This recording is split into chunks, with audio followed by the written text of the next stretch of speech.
Harish Rao almost 7 గంటల విచారణ తర్వాత హరీష్ రావు ఇప్పుడు బయటకు వచ్చారు. సో రాజ్ న్యూస్ స్క్రీన్ పైన ఎక్స్క్లూజివ్గా చూడొచ్చు. హరీష్ రావు విచారణలో ఏం జరిగింది ఏంటి, సో బయటకు వచ్చి మీడియాతో మాట్లాడతారేమో అనుకున్నాం. బట్ అక్కడ ఉన్నటువంటి పరిస్థితుల ప్రకారం ఇప్పటికీ ఉదయం నుంచి కూడా బీఆర్ఎస్ కార్యకర్తలు మొత్తం కూడా అక్కడ గుమిగూడారు. చాలా మంది వందలాది మంది కార్యకర్తలు వచ్చారు. సో అక్కడ చాలా ట్రాఫిక్ జామ్ కూడా జరిగింది. పోలీసులకు బీఆర్ఎస్ కార్యకర్తలకు మధ్య ఒక తోపులాట కూడా జరిగింది. వాళ్ళందరినీ చెదరగొట్టేటువంటి ప్రయత్నం చేశారు.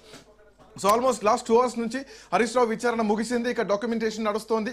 సో స్టేట్మెంట్ రికార్డ్ చేసుకున్న తర్వాత హరీష్ రావు బయటకు వస్తున్నారు. సో వచ్చి మీడియాతో మాట్లాడుతారేమో అనుకున్నాం. బట్ ఇప్పుడున్నటువంటి పరిస్థితి చూస్తే కనుక హరీష్ రావు మీడియాతో అక్కడేం మాట్లాడట్లేదు.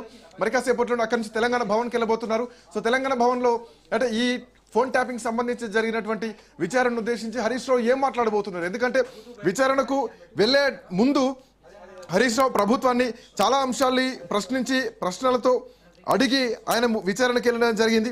సో అప్పటి నుంచి ఇప్పటి వరకు కూడా అవే అంశాలు అంటే ఇప్పటి వరకు రాజ్ న్యూస్ కూడా ఈరోజు ఉదయం నుంచి సాయంత్రం వరకు జరిగినటువంటి ప్రత్యేక చర్చా కార్యక్రమంలో కూడా చాలా అంశాలు రావడం జరిగింది. సో ప్రభుత్వాన్ని ప్రశ్నిస్తేనే గతంలో అమృత్ టెండర్ల స్కామ్ విషయంలో ప్రశ్నిస్తే ఈ కార్ రేసు తెర మీద తీసుకొచ్చారు. ఏసీబీ విచారణను కేటీఆర్ని ఇబ్బందులు పెట్టారు.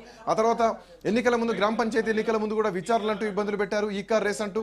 ఆ తర్వాత ఇక్కడ ఈ మున్సిపల్ ఎన్నికలు వస్తున్నటువంటి క్రమంలో ఎన్నికల్లో ఓటమి వస్తుందని తెలిసే బీఆర్ఎస్ పార్టీ గ్రౌండ్ లెవెల్లో స్ట్రాంగ్గా ఉందని తెలిసే ఇబ్బందులు పెట్టడానికే మున్సిపల్ ఎన్నికల్లో బీఆర్ఎస్ పార్టీని నిర్వీర్యం చేయడానికే వీక్ చేయడానికే ఈరోజు ప్రభుత్వం కుట్రపూరితంగా వ్యవహరిస్తుందంటూ కూడా బీఆర్ఎస్ పార్టీ నాయకులు మాట్లాడుతున్నారు. మరోవర్ హరీష్ రావు మొదటి నుంచి కూడా ఒకటే చెప్తున్నారు, మేము అడిగినటువంటి ప్రశ్నలకు సమాధానం ఇవ్వకుండా ఇబ్బందులకు గురి చేస్తున్నారు. అసలు లేని ఫోన్ ట్యాపింగ్ కేసును తీసుకొచ్చి ఆధారాలు లేవు, ఎక్కడ సాక్ష్యాలు లేవు, ఏమీ లేకుండానే అంటే ఆల్రెడీ ఇప్పటికే ఫోన్ ట్యాపింగ్ విషయంలో చక్రధర్ గౌడ్ వేసినటువంటి కేసు విషయంలో సుప్రీంకోర్టులోనే వీగిపోయింది. సో ఇది ఆధారాలు లేవు, ఎంతకాలం ఈ కేసును పొడిగిస్తారంటూ కూడా సుప్రీంకోర్టే కొన్ని కామెంట్స్ చేయడం జరిగింది. సో అయినా కానీ మళ్ళీ హరీష్ రావుని ఇబ్బంది పెడుతున్నారంటే టార్గెటెడ్గా చేస్తున్నారు.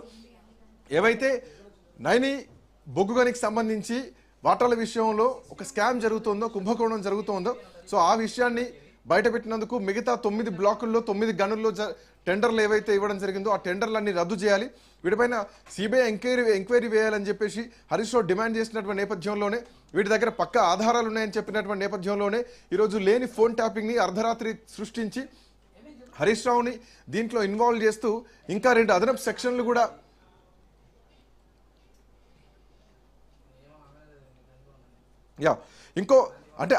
అదనంగా ఇంకో 2 సెక్షన్లను యాడ్ చేసి ఇబ్బందులు పెట్టేటువంటి ప్రయత్నం చేస్తున్నారన్నది ప్రధానంగా బీఆర్ఎస్ పార్టీ చేస్తున్నటువంటి ఆరోపణ.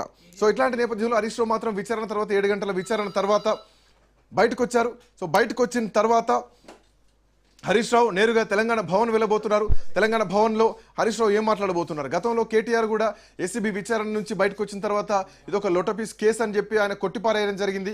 ఏదైతే ఈ కార్ రేస్ సంబంధించినటువంటి విచారణ 2 సార్లు జరిగిందో, సో ఆ విచారణ తర్వాత జరిగినటువంటి పరిణామాలు మనం చూడొచ్చు. ఆ రోజు తెలంగాణ భవన్లో కూడా అసలు పసలేని కేసులను పెడుతున్నారు. హైదరాబాద్ అభివృద్ధి కోసం మీన్ చేస్తే హైదరాబాద్ని మళ్ళీ అధపాతాళానికి తీసుకెళ్తున్నారు, అభివృద్ధిలో జీరోకి తీసుకెళ్తున్నారని చెప్పేసి బీఆర్ఎస్ పార్టీ చేసినటువంటి కామెంట్స్. బట్ ఏదైనా కానీ ఈ ఫోన్ ట్యాపింగ్కి సంబంధించినటువంటి అంశం ఆల్మోస్ట్ 2024 నుంచి నడుస్తూనే ఉంది. ఇప్పటికే దీంట్లో కొంతమంది అధికారులు భుజంగరావు కానీ, లేదంటే ప్రభాకర్ రావు కానీ, ప్రణీత్ రావు కానీ, తిరుపతనన్ కానీ వీళ్ళందరినీ కూడా విచారించారు. ఇంకొంతమంది అధికారులను విచారించారు. ఆ తర్వాత ఒక ఛానల్కి చెందినటువంటి చైర్మన్ కూడా విచారించడం జరిగింది. సో ఆ చైర్మన్ ఇచ్చినటువంటి స్టేట్మెంట్ల ఆధారంగానే హరీష్ రావును విచారణకు పిలిచారని చెప్తున్నా కానీ, సో ఈ మధ్యకాలంలో చైర్మన్ విచారణ హాజరు కాలేదు, చాలా రోజుల కిందనే హాజరయ్యారు. ఒకవేళ అప్పుడే ఈ పేరు బయటకు వస్తే కనుక ఇంతకాలం వెయిట్ చేయడానికి గల కారణం ఏంటి, ఎందుకు ఈ నైని బ్లాక్ సంబంధించినటువంటి బొగ్గు గనులకు సంబంధించినటువంటి అంశాన్ని, వాటాలకు సంబంధించినటువంటి టెండర్లకు సంబంధించినటువంటి అంశాన్ని తెరపైకి తీసుకురాగానే ఎందుకు ఇప్పుడే రాత్రికి రాత్రి సిట్ నోటీసులు ఇవ్వాల్సి వచ్చింది. సో ఇవన్నీ కూడా ప్రధానంగా కొన్ని అనుమానాలు అయితే రేకెత్తిస్తున్నాయి. సో ఇట్లాంటి నేపథ్యంలో హరీష్ రావు 7 గంటల విచారణ తర్వాత విచారణ ఏం జరిగింది, ఎట్లాంటి విచారణ జరిగింది అన్నది చూడాలి. అప్పటికే బీఆర్ఎస్ పార్టీ నాయకులు అన్నారు, అసెంబ్లీలో 8 మంత్రుల్ని ఎదుర్కొన్నటువంటి నాయకుడు హరీష్ రావు, అట్లాంటిది పోలీసు అధికారులను ఎదుర్కోవడం పెద్ద విషయమే కాదు, ప్రశ్నలే సరిగ్గా ఉండవు. అసలు అడిగిందే గతంలో మళ్ళీ అడిగారని చెప్పేసి కేటీఆర్ అడిగినటువంటి ప్రశ్నలు కూడా తెలుసు. సో కొత్తగా హరీష్ రావు మొట్టమొదటిసారి ఫోన్ ట్యాపింగ్ కేసు విషయంలో ఈయన విచారణకు హాజరయ్యారు. సో విచారణలో ఏం జరిగింది, హరీష్ రావు ఏం చెప్పబోతున్నారు, వాళ్ళు అడిగినటువంటి ప్రశ్నలు ఏంటి, హరీష్ రావు ఇచ్చినటువంటి సమాధానాలు ఏంటి, ఇవన్నీ కూడా కొంత క్యూరియాసిటీ పెంచుతున్నాయి. ఎందుకంటే ఫస్ట్ టైం హరీష్ రావు వచ్చారు. అండ్ మోర్ ఓవర్ దీంట్లో ఇంకొక అనుమానాన్ని కూడా ఈరోజు ఉదయం కేటీఆర్ వ్యక్తం చేయడం జరిగింది. రేపొద్దున కేసీఆర్ కూడా నోటీసు ఇస్తారేమో అన్నటువంటి అనుమానాలు కలుగుతున్నాయి అని చెప్పి. సో కేసీఆర్కు నోటీసులు ఇచ్చినా పెద్దగా ఆశ్చర్యపోవాల్సినటువంటి అవసరం లేదు. ఎందుకంటే కాళేశ్వరం ప్రాజెక్టు విషయంలో పీసీ ఘోష్ కమిషన్ ఇచ్చినటువంటి రిపోర్ట్ని ఆధారంగా చేసుకొని అటు ఈటెల రాజేందర్ని, ఆ రోజు ఆర్థిక శాఖ మంత్రిగా ఉన్నటువంటి ఈటెల రాజేందర్, ఆ రోజు నీటిపారుదల శాఖ మంత్రిగా ఉన్నటువంటి హరీష్ రావును, అంతకుముందు అప్పుడు ముఖ్యమంత్రిగా ఉన్నటువంటి కేసీఆర్ ముగ్గురిని పిలిచి విచారించారు. చివరి మెట్టు కేసీఆర్. సో ఇందులో కూడా ఇక చివరి అంకానికి చేరిందా ఈ ఫోన్ ట్యాపింగ్ విషయంలో? ఇక విచారించాల్సింది కేసీఆర్నేనా? సో మున్సిపల్ ఎన్నికల వేళ ఈ విచారణలు ఎటువైపు దారితీయబోతున్నాయి అన్నది కూడా కొంత ఉత్కంఠమైన వాతావరణం అయితే కనిపిస్తోంది పొలిటికల్గా.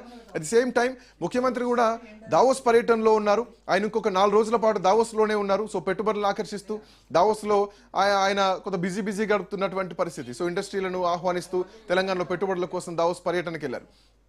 సో ఏం జరగబోతోంది, ఎట్లాంటి పరిణామాలు ఉండబోతున్నది మాత్రం చూడాలి సిరీస్. మొత్తానికి హరీష్ రావు మరి కాసేపట్లో తెలంగాణ భవన్లో మాట్లాడబోతున్నారు.